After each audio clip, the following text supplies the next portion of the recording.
ಸರ್ವಮಂಗಲ ಮಾಂಗಲ್ಯೆ ಶಿವೆ ಸರ್ವಾರ್ಥ ಸಾಧಿಕೆ ಶರಣ್ಯೇ ತ್ರ್ಯಂಬಕೆ ಗೌರಿ ನಾರಾಯಣಿ ನಮೋಸ್ತುತೆ.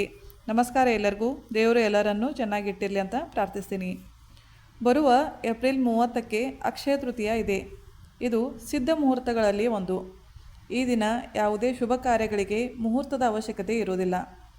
ಅಕ್ಷಯ ತೃತೀಯಾದ ಶುಭ ಕಾರ್ಯಗಳು, ಸಿದ್ಧಿ, ಸಾಧನೆಗಳು, ಆರಾಧನೆಗಳು ಅಕ್ಷಯವಾದ ಫಲವನ್ನು ಕೊಡ್ತವೆ.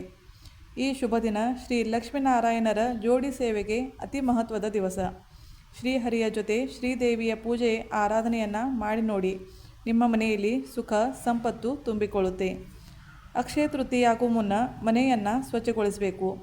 ಗೋಮೂತ್ರ, ಭೀಮಸೇನಿ ಕರ್ಪೂರ, ಅರಿಶಿನ, ಕಲ್ಲುಪ್ಪನ್ನು ಹಾಕಿ ನೀರನ್ನು ತಯಾರಿಸಿ ಇದರ ಸಿಂಪಡಣೆಯನ್ನು ಇಡೀ ಮನೆಯಲ್ಲಿ ಹಾಕಬೇಕು. ಇದರಿಂದ ನೆಗೆಟಿವಿಟಿ ದೂರವಾಗುತ್ತೆ. ಹಬ್ಬದ ದಿನ ತಪ್ಪದೆ ಮಾವಿನ ತೋರಣವನ್ನು ಕಟ್ಟಬೇಕು.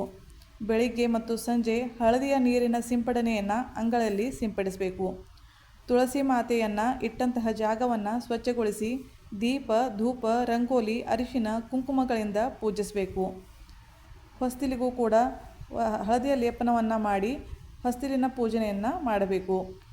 ಮುಖ್ಯ ದ್ವಾರದ ಮೇಲೆ ಅರಿಶಿನ ಮತ್ತು ಕುಂಕುಮದ ಮಿಶ್ರಣದಿಂದ ಸ್ವಸ್ತಿಕನ್ನು ತೆಗೆಯಬೇಕು. ಬಾಗಿಲಿನಲ್ಲಿ ಲಕ್ಷ್ಮೀ ಮಾತೆಯ ಸ್ವಾಗತಕ್ಕೆ ಶುದ್ಧ ನೀರಿನ ಕಲಶವನ್ನು ತುಂಬಬೇಕು. ಅದರಲ್ಲಿ 1 ರೂಪಾಯಿಯ ನಾಣ್ಯ, 1 ಅಡಿಕೆ, 1 ಗೋಮತಿ ಚಕ್ರ, ಕವಡೆ, ಕುಂಕುಮ, ಅಕ್ಷತೆ, ಕೆಂಪು ಹೂವು ಮತ್ತು ಗುಲಾಬಿ ಜಲ ಇದನ್ನೆಲ್ಲ ಹಾಕಿ ಸ್ವಾಗತ ಕಲಶವನ್ನು ತುಂಬಿಡಬೇಕು. ಕಲಶಕ್ಕೂ ಕೂಡ ಅರಿಶಿನ ಕುಂಕುಮದ ಬೊಟ್ಟಿಡಬೇಕು. ಬೆಳಗ್ಗೆ ಮತ್ತು ಸಂಜೆ 2 ಹೊತ್ತು ಹೊಸ್ತಿಲಿನ ದೀಪದ ಹತ್ತಿರ ಈ ಕಲಶವನ್ನು ತುಂಬಿಡಿ. ಬ್ರಹ್ಮ ಮುಹೂರ್ತದಲ್ಲಿ ದೇವರ ಪೂಜೆಯನ್ನು ಮಾಡಬೇಕು. ಸೂರ್ಯೋದಯದ ಮುಂಚೆ ಮನೆಯಲ್ಲಿ ದೇವರ ಪೂಜೆ, ಹೊಸ್ತಿಲಿನ ಪೂಜೆ ಆಗಿರಬೇಕು. ದೇವರಿಗೆ ಹೂವಿನ ಹಾರ, ಮಾಲೆಗಳಿಂದ ಶೃಂಗರಿಸಿ ಸಿಹಿ ನೈವೇದ್ಯವನ್ನು ಅರ್ಪಿಸಬೇಕು. ಕುಲದೇವಿಗೆ ಪಂಚಾಮೃತದ ಅಭಿಷೇಕವನ್ನು ಮಾಡಬೇಕು. ಶ್ರೀ ಲಕ್ಷ್ಮೀನಾರಾಯಣರ ಮೂರ್ತಿಗೂ ಕೂಡ ಪಂಚಾಮೃತದ ಅಭಿಷೇಕವನ್ನು ಮಾಡಬೇಕು. ಕುಲದೇವಿಗೆ ಶ್ರೀ ಸೂಕ್ತವನ್ನು ಪಠಿಸುತ್ತಾ ಕುಂಕುಮಾರ್ಚನೆಯನ್ನು ಮಾಡಬೇಕು ಮತ್ತು ಶ್ರೀಯಂತ್ರಕ್ಕೂ ಕೂಡ ಕುಂಕುಮಾರ್ಚನೆಯನ್ನು ಮಾಡಬೇಕು. ಈ ದಿನ ಕಬ್ಬಿನ ರಸದ ಅಭಿಷೇಕವನ್ನು ಶ್ರೀ ಲಕ್ಷ್ಮೀನಾರಾಯಣರ ಮೂರ್ತಿಗೆ ತಪ್ಪದೆ ಮಾಡಿ.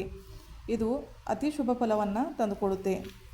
ಶ್ರೀ ವೆಂಕಟೇಶ ಸ್ತೋತ್ರ, ನವಾರ್ಣ ಮಂತ್ರ, ಶ್ರೀ ಸೂಕ್ತ, ಕನಕದಾರ ಸ್ತೋತ್ರ, ಶ್ರೀ ವಿಷ್ಣು ಸಹಸ್ರನಾಮ, ಶ್ರೀ ಲಲಿತಾ ಸಹಸ್ರನಾಮಗಳ ಪಠನೆಯನ್ನು ಮಾಡಬೇಕು.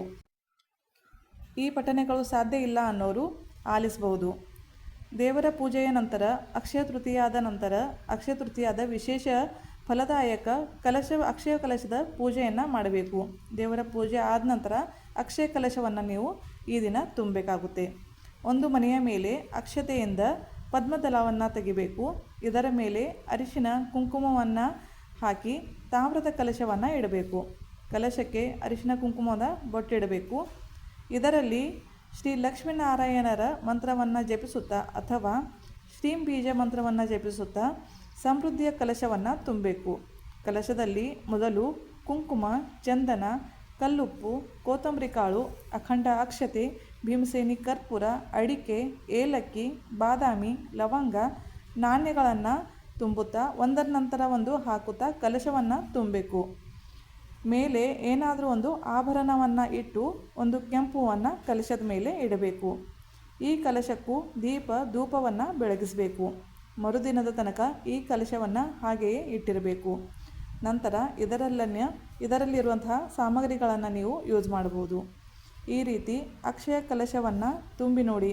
ನಿಮ್ಮ ಮನೆಯಲ್ಲಿ ಧನದ ಭಂಡಾರ ತುಂಬಿರುತ್ತದೆ. ಕ್ಷಯಿಸಿದಂತಹ ಸಮೃದ್ಧಿ ನಿಮ್ಮದಾಗುತ್ತದೆ. ಶುಭವಾಗಲಿ. ಬೈ. Take care.